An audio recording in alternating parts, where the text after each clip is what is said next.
This is a review of the Insta360 X3 360 action camera that I would definitely recommend. So this Insta360 action camera, I'm going to be unboxing and showing you guys what you get from the package. And without going further, let's get, pretty much unbox this and show you guys all the cool features that the X3 has. And we will also probably compare the X3 to the X4 a little bit from pretty much talking about it. But yeah, let's unbox this and show you guys what you get from this package. So right from here, we unboxed it and pretty much took the, this piece out. And right from here, you see the Insta360 X3 360 camera. And then also it comes with a cloth that also comes with provided. So it pretty much comes with the cloth. It comes with the Insta360 X3 camera. And it also comes with a pretty much a USB port as well too, as well as the instruction guide manuals to pretty much how to exactly operate this up. But it's really fairly easy to use. You pretty much go to the App Store, download the Insta360 for Android or for Apple.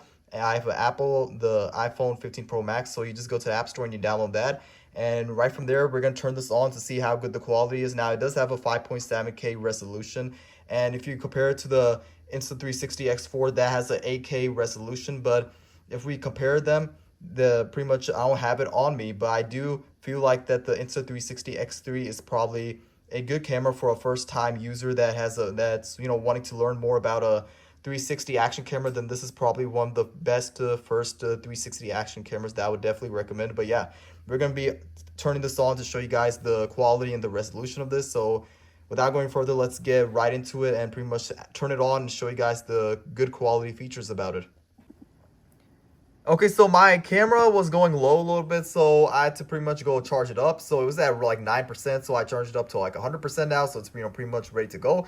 And this thing, so pretty much there's two ways to charge it: a power C adapter, or you could use your Apple brick and charge it up as well too. So different, two ways: Type C adapter or the Apple brick adapter. So I used my Apple brick adapter and I used that, and it's now charged up. But yeah, so pretty much you go to the App Store, you download the Insta360 X3, the app Insta360, and you download that. From there, all you have to do is now is just turn it on. So the on button is right over here, and this is the button for pretty much to put your SD card inside. So I do have a 128 gigabytes of SanDisk that I'm going to be putting inside, and pretty much it gives you the storage to pretty much to upload videos and edit them. So yeah, that's a good thing to have to make sure you have a storage. So the on button right here is one thing I like about the Insta360 X3 is that it's very easy to use. And so you just have to turn it on like this, and it I feel like it turns on very quickly, and it's not anything as slow or anything like that if you compare it to the Insta360 X4. That camera is also fast to turn it on. But yeah, different modes we have. So we have 4K 30. This is what I use if you want to go film content, so use that. And it also has a 5.7K to 30, which you can use that as well too. A 1080p, a 2.7K resolution. I usually mainly use 4K 30 for pretty much all my filming, so I use that setting. So if you want to opt that, you just press this button and then it should enable it to 4K 30.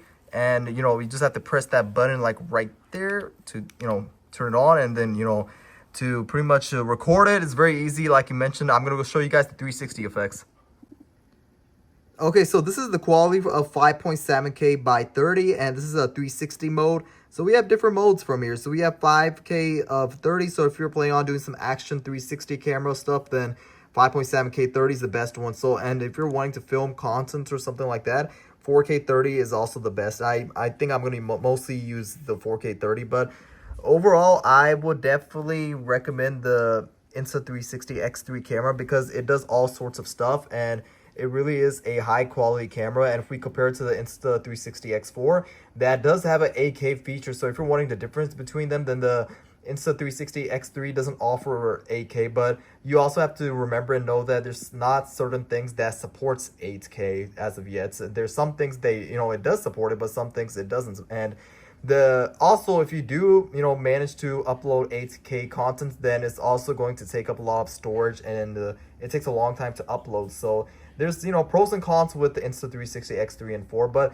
in my personal perspective and opinion, if you're gonna ask me which one is better for a first time a person that's wanting to learn about a 360 action camera, then I would definitely recommend the Insta360 X3 because of how it's user friendly and it's, you know, easy to use, and it turns on, off, and on very easy as well too. It doesn't take that long either. As far as some people have mentioned that it takes a long time to turn off and on, but for me, it's very quick and easy, and it's pretty much a, you know, a good, you know, 360 action camera, and I would, you know, definitely recommend this Insta360 X3 if you're looking for a 360 action camera. Then this is probably one of the best cameras you could get, since you could pretty much you know, record in 4K, 5.7K, and it goes 360 camera as well too. And yeah, I would, you know, totally recommend the Insta360 X3 action camera.